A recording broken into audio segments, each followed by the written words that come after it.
Hi guys, welcome to I dream. నేను మీ చాణక్య. మేనరికాల్లో పెళ్ళిళ్ళు చేసుకోవడం వల్ల వచ్చే అనార్థాలు ఎలా ఉంటాయి, అది ఫ్యూచర్ తరాలకు వచ్చే ఎఫెక్ట్స్ ఎంతవరకు ప్రభావం చేస్తాయనే దాని గురించి ఈరోజు మనతో పాటు మాట్లాడడానికి డాక్టర్ చేతన్ రాజు గారు ఉన్నారు. ఆయన్నే అడిగి తెలుసుకుందాం. Hi sir. నమస్తే సార్. సార్, మేనరికాలు సో కొన్ని సంవత్సరాలు, వేల సంవత్సరాల నుంచి మనం వింటూ ఉన్నాము, చూస్తూ ఉన్నాము. ఏంటంటే మేనమామ కూతురునో, మేనత్త కూతురునో, లేకపోతే వాళ్ళ మేనత్త కొడుకును ఎవరొకరిని చేసుకొని ఇలా మన వాళ్ళను బయట ఇవ్వకుండా మన వాళ్ళను మన దగ్గరే ఉంచుకుందాము అని ఎట్లా పెళ్ళిళ్ళు చేయడం అనేది ఆనవాయితీగా వస్తూ ఉంది, చూస్తూనే ఉన్నాం. సో ఇప్పుడున్న జనరేషన్లో కూడా అలాంటి కొన్ని మనం జరుగుతూ ఉన్నాయి. దానివల్ల వచ్చే అనార్థాలు ఏంటంటారు?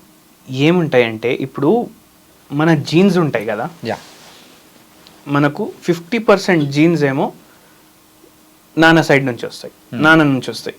50% జీన్స్ ఏమో అమ్మ నుంచి వస్తాయి. టోటల్ మన 100% జీన్స్లో మనం 50% మన నాన్న, 50% మన అమ్మ. అయితే ఇప్పుడు ఫర్ ఎగ్జాంపుల్ మేనమామ కూతుర్ని ఎవరో పెళ్ళి చేసుకుంటున్నారు.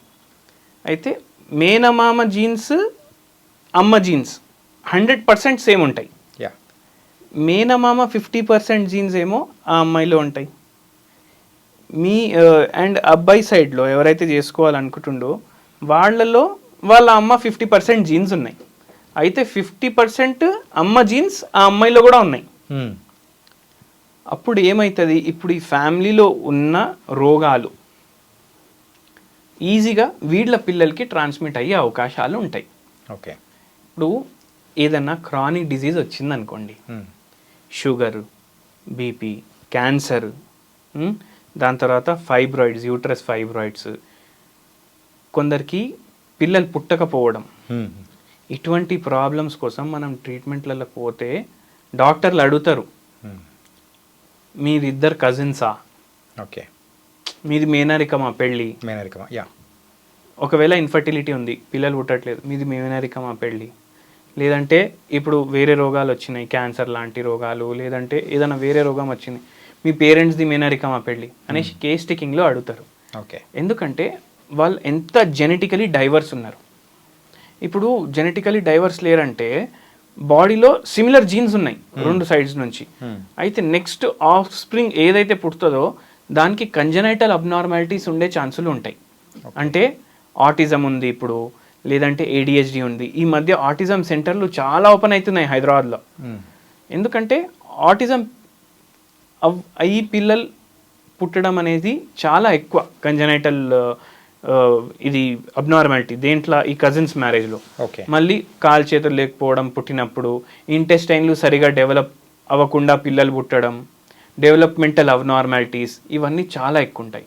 మళ్ళీ లేటర్ ఆన్ లైఫ్లో కూడా వీళ్ళ ఇమ్యూనిటీ తక్కువ ఉండడం, ఈజీగా క్రానిక్ డిసీజెస్కి ప్రోన్ ఉండడం, అండ్ లైఫ్ ఎక్స్పెక్టెన్సీ కూడా ఇన్ ద లాంగ్ రన్ తక్కువ ఉంటుంది వీళ్ళది. ఇవి కాంప్లికేషన్లు. అయితే ఇప్పుడు ఒక పేషెంట్కి అయితే రుమటాయిడ్ ఆర్థరైటిస్ ఉండే. ఓకే. ఆ రుమటాయిడ్ ఆర్థరైటిస్ పేషెంట్ మన దగ్గర వచ్చినప్పుడు మనం ఫ్యామిలీ హిస్టరీలో పోతే మనకు తెలిసింది వీళ్ళ పేరెంట్స్ది మేనరికం, వాళ్ళ పేరెంట్స్ది కూడా మేనరికం. ఓకే. సో ఇంకా ఇట్లా ఆటో ఇమ్యూన్ డిసీజెస్ డెవలప్ అయ్యే అవకాశాలు వీళ్ళలో చాలా ఎక్కువ. అంటే సోరియాసిస్, రుమటాయిడ్ ఆర్థరైటిస్, అస్తమాలు, మళ్ళీ SLEs, ఇటువంటి చాలా ప్రాబ్లమ్స్. అంటే యూజువల్గా ఇలా మేనరికం చేసుకున్నప్పుడు సో ఖచ్చితంగా ఆ జెనెటిక్ వల్ల వచ్చే ప్రాబ్లమ్స్, మీరు ఏదైతే క్రానిక్ డిసీజెస్ ఏదైతే ఉన్నాయో అది ఖచ్చితంగా వచ్చే అవకాశాలు ఉంటాయంటారా? ఛాన్సెస్ అయితే చాలా ఎక్కువ ఉంటాయి. Thank you so much. Thank you sir.